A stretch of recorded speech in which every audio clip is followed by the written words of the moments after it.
This channel does not promote any violent, harmful, or illegal activities. All content provided by this channel is meant for an educational purpose only.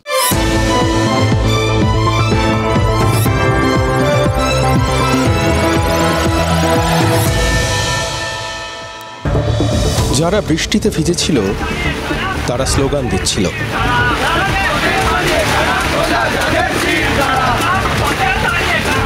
রাজপথে দাঁড়িয়ে কারা সোজা চাঁদের শিরদাঁড়া। UEM Jaipur is a perfect target for prospective students aspiring for good jobs, good education with future-ready skills. শিরদাঁড়া সোজা রেখে ত্রিপলের নিচে যারা দাঁড়িয়ে তারা 4 দিন রাস্তায়। তাদের রাস্তা দেখিয়ে নবান্ন পর্যন্ত পৌঁছে দিয়েছিল বৃহস্পতিবার, কিন্তু নবান্ন তাদের হাসপাতালে ফেরত পাঠাতে পারেনি। রাস্তায় ফেরার রাস্তা দেখিয়েছে যাদের, সেই জুনিয়র ডাক্তাররা শুধু কি বৃষ্টিতে ভিজলেন, নাকি যারা বৃষ্টিতে ভিজেছিল তারা শাসকের সমালোচনাও সহ্য করেছিল?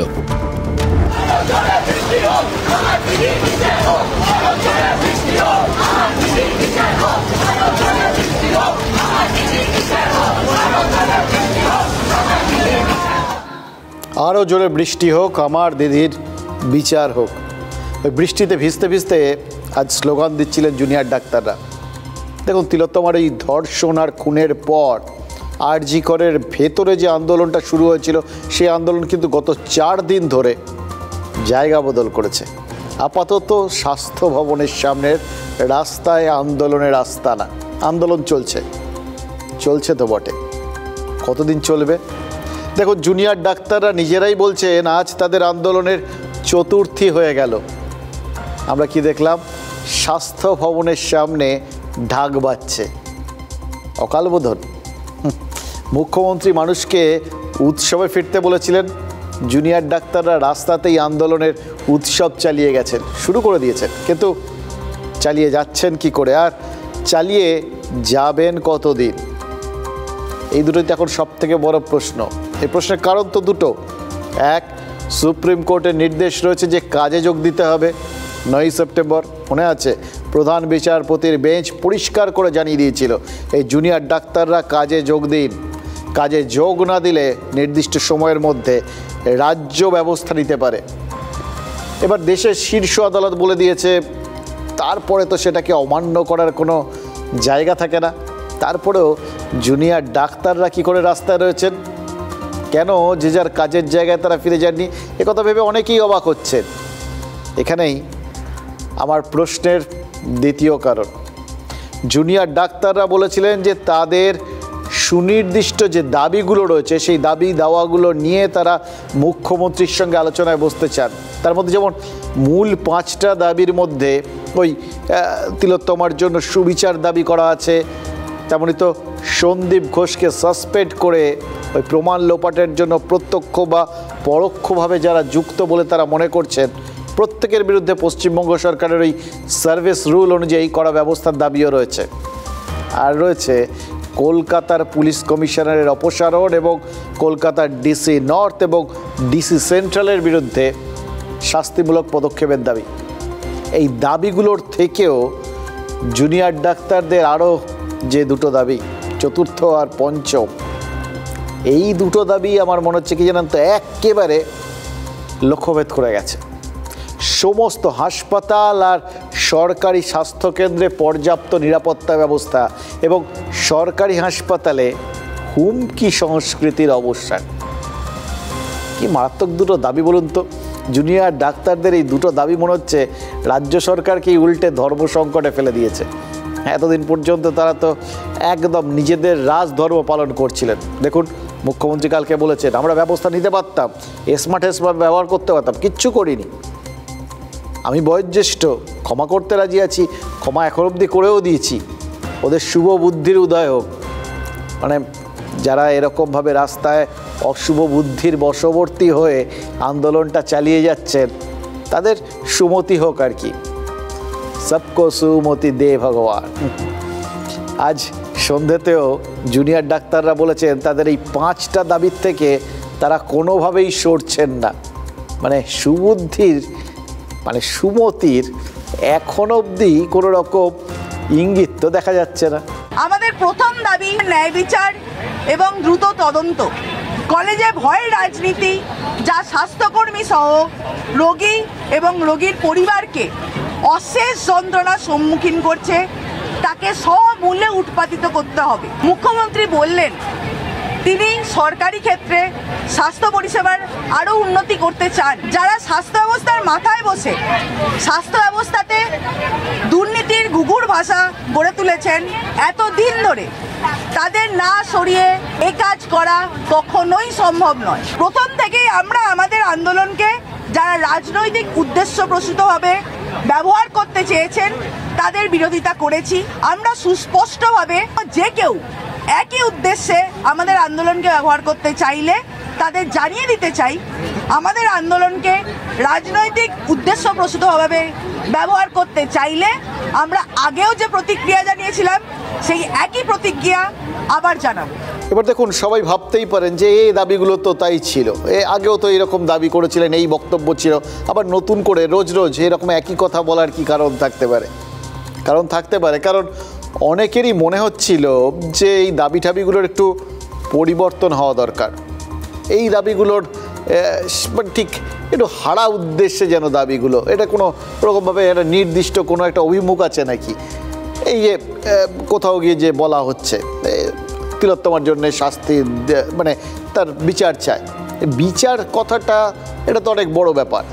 এবং এই যে তারপর তথ্য প্রমাণ লোপাট, এর জন্য শাস্তি দাবি, এর জন্য তো আগে সিবিআইকে নির্দিষ্টভাবে বলতে হবে যে কে কে তথ্য প্রমাণ লোপাট করেছেন। ফলে এই দাবি দেওয়া নিয়ে যদি ডাক্তাররা আটকে পড়ে থাকেন এবং সেটা আবার একটা রাজনৈতিক শাসন ব্যবস্থার বিরুদ্ধে, তাহলে তো তাদের কোথাও গিয়ে ধাক্কা খেতেই হবে। এটা ওই ব্লাইন্ড লেন বলেন, একটা জায়গা যাওয়ার পর কোনো তো বেরিয়ে আসার রাস্তা থাকবে না, সামনে দেওয়াল, সেই দিকেই কি যাচ্ছেন এই জুনিয়র ডাক্তাররা? তাদের কি পরিস্থিতি অনুযায়ী, এবং যেহেতু এই রাজনৈতিক শক্তির সঙ্গে তারা লড়াই করছেন, ফলে তাদের দাবি দাওয়াগুলো একটু হালকা করে বদল করা উচিত। এই জায়গাটাতেই তারা আরেকবার, মানে লোকের মনে যে সংশয়গুলো রয়েছে যে তারা এবার সরতে পারেন কিনা, বা এতদিন হয়ে গেল, ভালো ঘরের ছেলে মেয়ে সব, পড়াশুনো করেছেন চিরকাল, এরা তো মিলিটারি ট্রেনিং নেননি, এরা তো চিরকাল এই পড়াশুনোটা জানেন।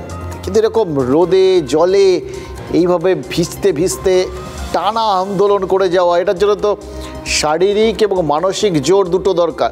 মানসিক জোরটা তাদের আছে, এটা পরিষ্কার বুঝতে পারছি।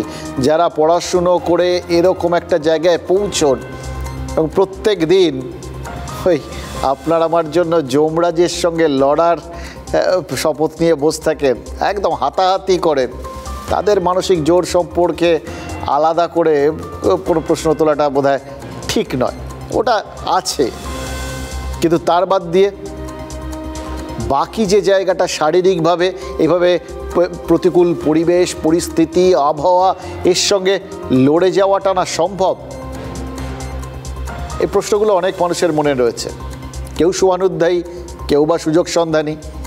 এর মাঝখানে দাঁড়িয়ে এই যাতে এই প্রশ্নগুলো গেঁড়ে না বসে, তাই জন্যেই বোধহয় আরেকবার মানে রেগুলারই ওই দাবিগুলোকে নতুন করে শুনিয়ে দিয়ে যাচ্ছেন। আমরা বদলায় নাই, আমাদের দাবিও বদলায়নি, এটাই বোধহয় বোঝাতে চেয়েছেন তারা।